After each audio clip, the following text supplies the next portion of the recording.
जय राम, जय श्री राम। आज की जो कहानी है बहुत ही दुख भरी कहानी है, दर्दनाक कहानी है कि जब एक लड़की और बहू ने दोनों ने मिलकर उस बूढ़े बाप को 72 साल की उम्र में रोड पर छोड़ दिया भिक्षा मांगने के लिए। लेकिन जब उसकी पोती ने देखा अपने दादा दादी को रोड पर भिक्षा मांगते हुए तो अपने माता और पिता को क्या सबक सिखाती है।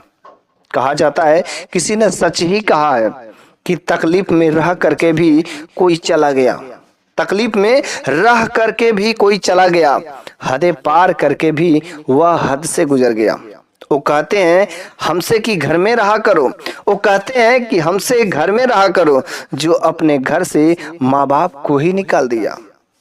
तो ये बात है कि एक श्यामलाल जिनकी उम्र जो लगभग 70 से 72 साल और उनकी पत्नी मीरा, उनका इकलौता पुत्र और उनकी एक जो पोती थी।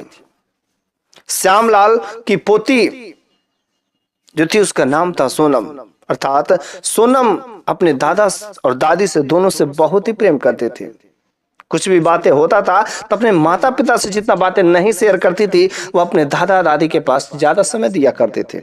लेकिन यह बात जो सोनम की मम्मी थी उसको अच्छा नहीं लगता था, उनको बोझ लगता था। अर्थात श्यामलाल की बहू को अपने ससुर का बोझ लगता था। लेकिन एक दिन बेटी जो थी सोनम पोती, वह जो है डॉक्टरी की पढ़ाई कर रही थी। वह रोज जाती कॉलेज और कॉलेज से पढ़ करके जाती, अपने दादा दादी के पास बैठती, हर कुछ बात शेयर करते थे। और श्यामलाल भी अपने पोती से बहुत ही प्रेम करते थे। एक दिन की बात हुई कि जब पोती अर्थात सोनम जब अपनी पढ़ाई करने के लिए चली गई तो जब वो वापस आती है तो अपने घर में दादा दादी को ढूंढती है। दादा दादा दादी दादी चिल्लाती है, बोलती है, हर रूम को ढूंढती है, छत पर देखती, बाहर देखती है, लेकिन उनको दादा दादी उसको नजर नहीं आते हैं। तो अपने मम्मी से पूछती है, मम्मी आखिर तुम्हारे कहाँ गए मेरे दादा दादी, आपके ससुर कहाँ गए मेरे दादा दादी।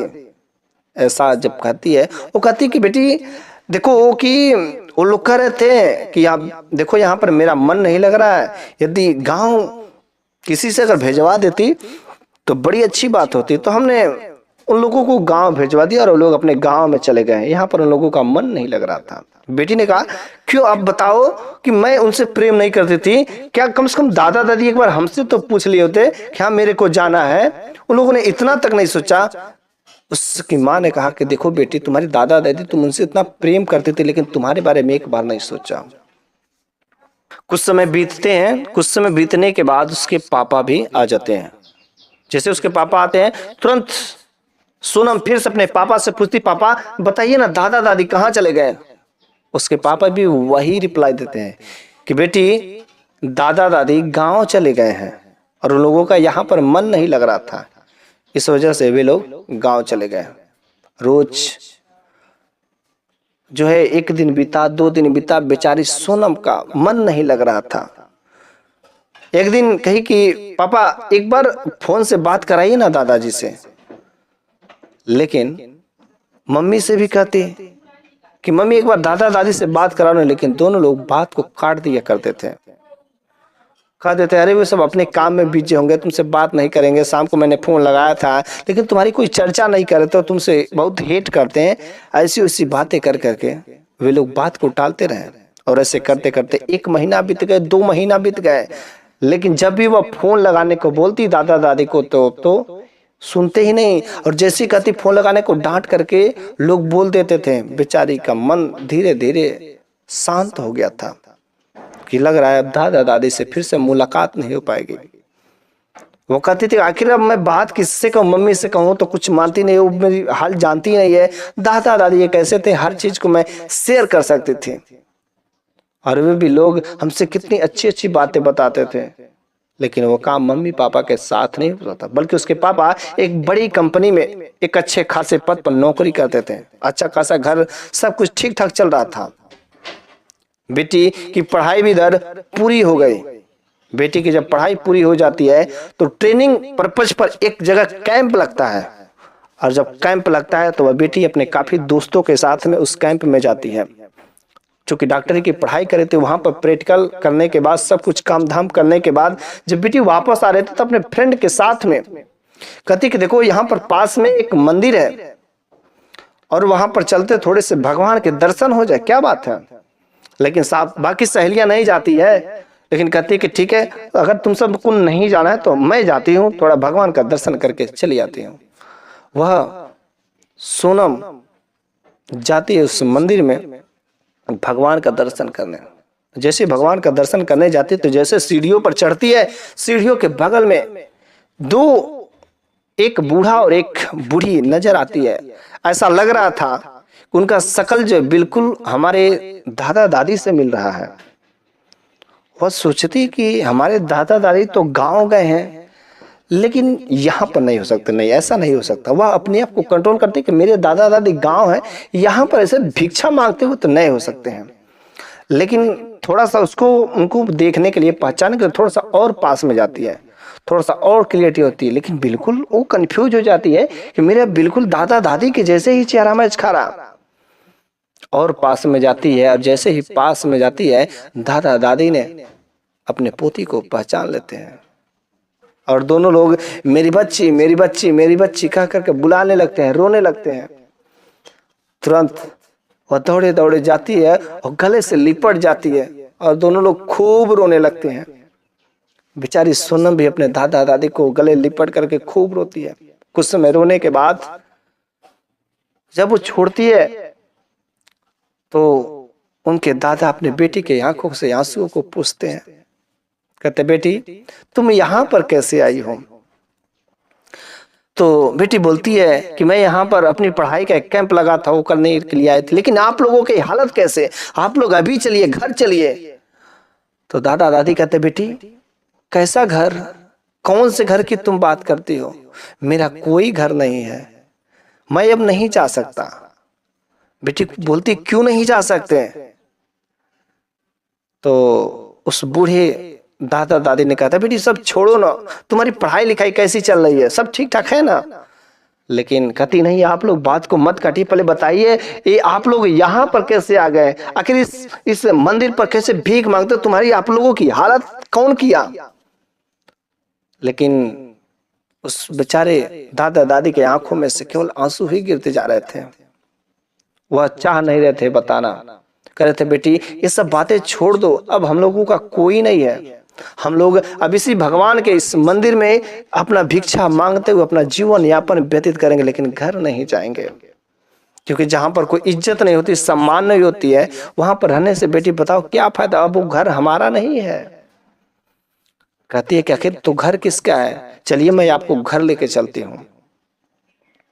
बहुत मनाने जुड़ने के बाद दादा दादी कि जब बैठाती है तो देखती है उनके कपड़े जो काफी गंदे हुए हैं, महक आ रहे हैं। तो पहले कहती है कि दादा दादी आप लोगों का ये जो कपड़ा है ना चेंज करना पड़ेगा, कितने दिनों से आप लोग भूखे, कितने फटियाल स्थिति में, कितने दिनों से नहाए नहीं हुए, आप लोगों का शरीर से स्मेल आ रही, महक आ रही है। चलिए अपने दोस्त के यहाँ एक जगह पर आपको लोगों का अच्छे से स्नान ध्यान सब कुछ करा देती हूँ। पास में ही एक उसके फ्रेंड का घर था, वहां पर ले जा करके अपने दादा दादी को अच्छे से नहा कर धुल करके एक नया अच्छा कपड़ा पहना करके अपने घर को लेके जाती है। अपने घर पर लेके जाती है, वह बाहर बैठा देती है, अपने दादा दादी को बाहर बैठा करके अंदर घर में जाती है और बैठ जाती है। जैसे बैठती है तो मम्मी आती है, पूछती बेटी कैसी हो, तुम्हारी पढ़ाई कैसी रही, तुम्हारा कैंप कैसा रहा। कुछ नहीं बोलती है। पूछती बेटी हुआ क्या है, आखिर बोल क्यों नहीं रही हो। बस बेटी बोलती है कि मम्मी ये बताओ एक घर किसका है। जैसे ही ये बात बोलती कि मम्मी ये घर किसका, तुरंत उसके पापा उठ करके आते, कहते क्या तुम्हें बेफजूल की बातें कर रही हो, ये घर किसका है। अरे मम्मी जो तुम पूछ रही है तुम उसको बताओ, ये घर किसका है, उससे तुमको क्या मतलब है, ये घर मेरे नाम है। कहती है कि जब घर कैसे आप लोगों के नाम है, आप लोगों ने ये दादा दादी के बारे में मेरे से कितना झूठ बोला, कितने की दादा दादी घर चले गए, मेरे को मम्मी बताओ दादा दादी गए कहाँ। मम्मी बोलती मैं तुमसे बेटी कितनी बार कहूं कि वो उन लोगों का यहाँ पर मन नहीं लग रहा था, इसलिए वो अपने गांव चले गए। कहती है मम्मी अरे शर्म करो, अरे इतना झूठ मत बोलो, अब तो कम से कम मान जाओ, सच बता दो। आप लोगों ने हमको एक बार दादा दादी से बात नहीं कराया। मम्मी क्या तुम गजब की इंसान हो। लेकिन वो तो सब हाल जान चुकी थी। दादा दादी ने रास्ते में ही सब हाल बता दिए थे। क्योंकि दादा दादी ने बताया था अपने बेटी से कि बेटी देखो ये बात है कि तुम्हारी मम्मी एक बार जब तुम स्कूल चली गई, कॉलेज चली गई, तो वह कहें कि चलिए आप लोगों का शरीर में काफी कमजोरी हो गई है, तो रिपोर्ट चेक कराने के बहाने वो हम लोगों को डॉक्टरी में लेके आए थे। काफी दूर डॉक्टरी में लाई और वहां पर कही कि आप लोग यहाँ पर बैठिए, अभी मैं पानी लेकर के आती हूँ। बेटी सुबह से शाम हो गया था लेकिन तुम्हारी मम्मी नहीं आई थी और हमको डॉक्टरी में ही छोड़ करके चली आई थी। वहां से हम लोग बाहर निकले। जब बाहर निकले तो भूख से तड़प रहे थे। पास में ही एक गार्डन था, बगीचा था, लेकिन उस रात हम लोगों को कोई भोजन नहीं मिल सका था। दादा दादी उस पार्क में पूरी रात गुजारे। अगले सुबह एक तुम्हारी जैसी एक लड़की अपने मम्मी पापा के साथ में पार्क में टहलते हुए आई और वह हम लोगों की कंडीशन इतनी बुरी देख करके वह बोली कि आप लोग इतने उदास क्यों, आखिर यदि आप लोग अपना घर का पता बता दीजिए, हम आप लोगों के घर पहुंचवा दूंगी, आप लोग काफी भूखे लग रहे हैं। वो लड़की हम लोगों को खाना खिलाती है और घर का पता बताती है, लेकिन हम लोगों ने कहा हम लोगों का कोई घर नहीं है, हम लोग बेघर हैं। लेकिन वो लड़की खाना खिलाने के बाद वह हम लोगों को हरिद्वार के मंदिर पर ले जाकर के छोड़ देती है और तब से हमारा जीवन यापन वही बीतने लगा, भिक्षा मांग करके। ये पूरी बात वह बेटी सोनम जान चुकी थी। सोनम कहती है आखिर दादा दादी को आपने हॉस्पिटल में क्यों छोड़ दिया? क्योंकि वे बूढ़े हो चुके थे। दादा दादी को इतनी करे कि हमने हॉस्पिटल में नहीं छोड़ा था। पापा बोलते बेटी तुम क्या करिए, अरे तुम्हारे दादा दादी घर पर गए हैं। कहते कि नहीं पापा आप नहीं जानते हैं मम्मी ने कितना नीच हरकत उन लोगों के साथ किया है, बहुत ही बुरी हरकत की है। तो उसके पिता कहते कि अच्छा बेटी बताओ क्या बात क्या है। बेटी कहती है कि पापा आपको शायद नहीं पता हो या पता हो, दादा दादी को रोड पर मंदिर पर भीख मांगते हुए इसने मजबूर कर दिया था। जैसे ये बात पिता को पता चलती कि उसके पैरों तले जमीन खिसक जाती कि मेरी पत्नी मेरे मम्मी पापा के साथ इतनी बुरी हालत कर दी और हमको पता तक नहीं, और कहीं कि घर चले गए हैं। उसने अपने बीवी को एक जोरदार झापड़ मारा। थप्पड़ मारने के बाद कहते कि यदि यही हाल तुम्हारे मम्मी पापा के साथ मैं करूं तो क्या होगा? तुम्हारे मम्मी पापा का इज्जत है, मेरे मम्मी पापा का कोई इज्जत नहीं है। मेरे मम्मी पापा को तुम वहां पर छोड़ दी। अब तो उसकी बीबी गुस्से में आ गई और कहती हाँ आपको तो घर पर आना नहीं था, आप तो ऑफिस चले जाते थे, उन लोगों का बोझ मैं सहती थी, दिन भर ये लाओ वो लाओ, ये करो वो करो, और नहीं तो घर में बैठ करके गंदगी करते थे। मेरे से बर्दाश्त नहीं हुआ और मैं उनको ले जाकर के छोड़ दी। उसे 72 साल की उम्र, कुछ काम करने लायक थे ना, इसलिए वजह से मैंने छोड़ दिया। जैसी ये बात बोलती तब तो उसका पूरा सच खुल जाता है। जोरदार एक थप्पड़ और मार करके तुरंत कहते कभी तू घर से बाहर निकल जा, अभी तेरा अब इस घर में कोई जगह नहीं है। तूने मेरे मम्मी पापा को घर से बाहर निकाला, रोड पर भीख मांगने पर मजबूर कर दिया, तुम्हारा इस घर में कोई जगह नहीं है। जैसे उसको घसीट करके घर से बाहर ले जा रहे थे तब तक आगे दरवाजे पर देखते कि मेरे मम्मी पापा बैठे हुए हैं। उसके पापा, सोनम के पापा, अपने मम्मी पापा के पैरों में गिर करके रोने लगते हैं। कहते बेटा मेरे को, पापा जी मेरे को माफ कर दीजिए, पिताजी मेरे को माफ कर दीजिए। और ये कह करके रो रो करके अपनी पत्नी को घर से बाहर निकाल देता है। जैसे बाहर निकालता है तब तक उसकी माँ बोल पड़ती है। दादा दादी बोलते हैं कि बेटा छोड़ दो, अगर वो अपने गलती का प्रायश्चित कर लेती है तो उसे छोड़ दो।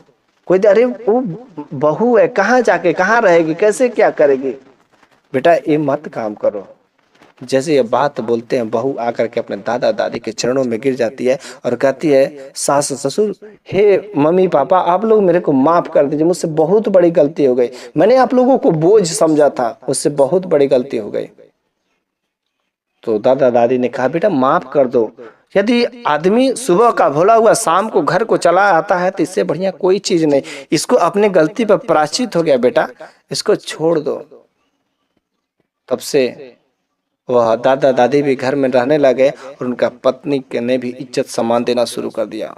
और पोती का दादा दादी के साथ खूब पढ़ता था, खूब मन से बातें चीतें होती थी। तो ऐसे भी हमारे घर की बहुएं होती हैं जिनको अपने ही सास ससुर बोझ लगने लगते हैं, लेकिन नहीं, यदि उनसे प्रेम करोगी तो वे भी लोग तुमसे प्रेम करेंगे। हमें हमेशा एक दूसरे से प्रेम करना चाहिए, चाहे बीवी बच्चे हो या हमारे माता पिता हो, चाहे सास ससुर हो। यदि हम उनसे प्रेम करेंगे तो पक्का हमें भी वे लोग प्रेम करेंगे। यदि ये कहानी आप लोगों को अच्छी लगी हो तो प्लीज लाइक जरूर करिएगा और कमेंट में जय जय राम जय श्री राम जरूर लिखिएगा।